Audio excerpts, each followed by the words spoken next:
Yesterday, ODM held a rally at the Raila Odinga Stadium in Homa Bay, and in this video, I want to walk you through exactly what went down. And so with no further ado, let's get after it. Number 1, Junet and Oburu Odinga feuded in public once again, and here's how. As per Junet Mohammed, Raila left them in the broad-based government. Here's a tip. Baba alituacha katika serikali ya nini? Serikali ya nini?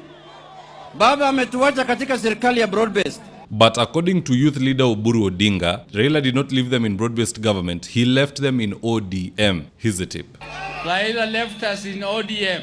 This is the precious prize he left for us. He left us with a very precious gold, which is the party of ODM. And he left us with a message of unity. We have to unite, and I'm telling people of ODM all over the country that if you don't unite, nobody will respect you. So again, Junet says they're in broad-based, Oburu says they're in ODM. That is a telltale sign that people like Junet will go home under Oburu, because he's slowly but surely getting annoyed with all these overexcited juniors. Because how many times did Raila have to say it? How many times did Sifuna have to say it? How many times will Oburu have to say it? That they are not in a broad-based government. They are in ODM. Broad-based government is not a party. It does not exist. You cannot go to the ballot and say, tunaomba kura for our broad-based candidate. There is no such thing. I believe Oburu will correct them once or twice or thrice. Eventually, you will see changes taking place in ODM. That is the final stage of Oburu's tolerance with this group. Number 2, Gen Z Oburu made sure to remind his age mates to register as voters so that they can be taken serious. Here's a tip. Please, my Gen Z, my age mate, my Gen Zs, please register. Please register as voters. Because that is the only weapon we shall use to change this country. You cannot change the country when you don't have a vote.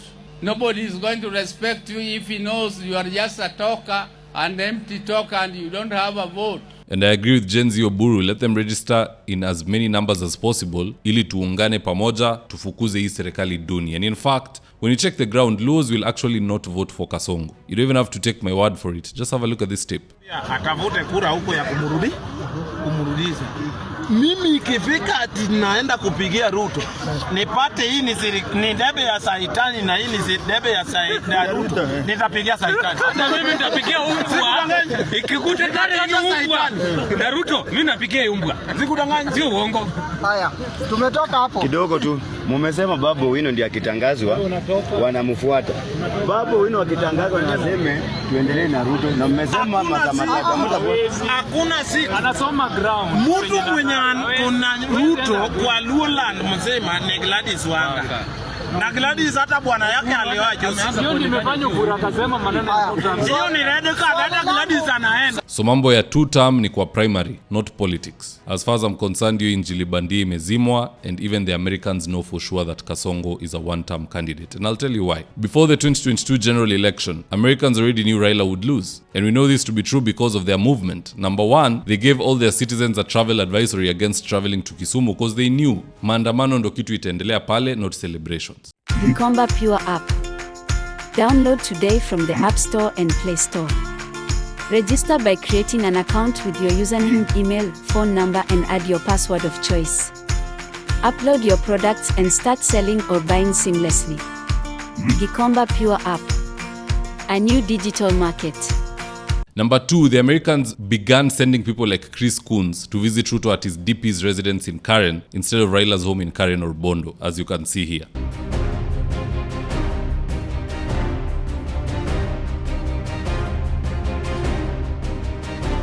And as we speak, we are seeing the same movement from the Americans. They have already started making inroads with the next president of Kenya, Kalonzo Musyoka. Just have a look at this tweet from Kalonzo Musyoka, and I quote, "I had a productive engagement with Susan Barnes, the charge d'affaires of the United States Embassy in Kenya, during her visit to my family home in Nairobi today. We held in-depth discussions on regional security and Kenya's political space." And here are the images of the 2 individuals meeting.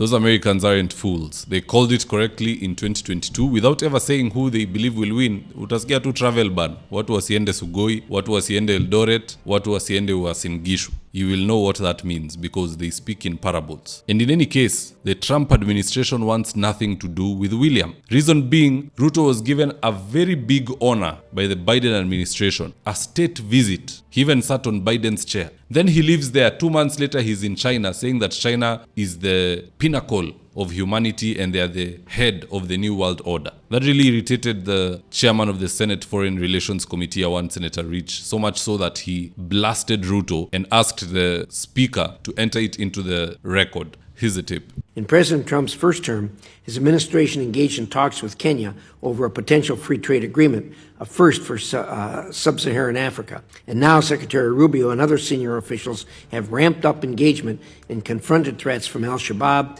and the Islamic State head on. But these efforts cannot be siloed. They must be part of a broad strategic effort to protect American interests in Africa while also protecting the U.S. taxpayer's pocketbook.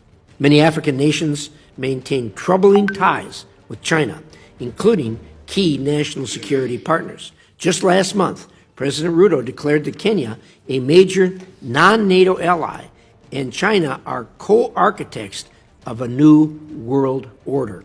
That's not just alignment to China, it's allegiance. I submit for the record the text of that speech. I'm going to enter it in the record at the conclusion. So long story short, one term. Here's today's ad of the day. If you're looking to elevate your space, look no farther. Phoenix Sewing Tech offers the following: a wide range of premium curtains, color selection according to your theme, in-home fabric selection, curtain accessories, and expert installations. For inquiries, call 07244141153. Now, if you're here for the first time, please go on and hit the subscribe button. And if you're watching from a different platform, just head on over to YouTube, search for David Wafula. Hit the subscribe button, you're going to be getting a ton of content of this nature. If politics is something you're passionate about, this is definitely the one channel that you really, really need to subscribe to. Alright guys, adios.